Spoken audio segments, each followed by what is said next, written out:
Cricket দুনিয়া এখন ব্যস্ত ক্রিকেটের বনেদি আসর চ্যাম্পিয়ন্স ট্রফির হিসেব নিকেশ নিয়ে।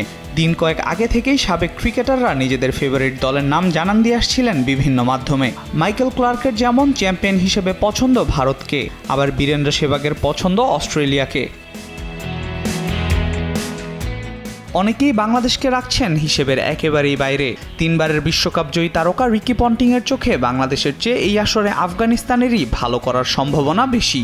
আবার দক্ষিণ আফ্রিকার এবি ডিভিলিয়ার্সের ভাষ্য, অঘটন ঘটাবার সামর্থ্য থাকলেও খুব বেশি কিছু করা হচ্ছে না বাংলাদেশ দলের। একই তালিকায় আছেন আরও অনেকেই।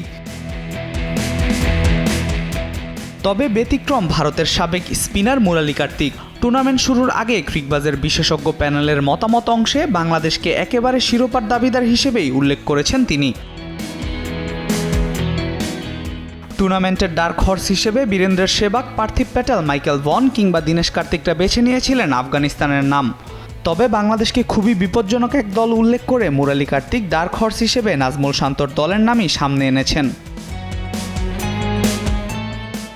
সেমিফাইনালের প্রশ্নেও বাংলাদেশকেই এগিয়ে রাখছেন মুরালি কার্তিক। ভারতের সঙ্গে বাংলাদেশকেই সেমিতে দেখছেন সাবেক এই অফ স্পিনার।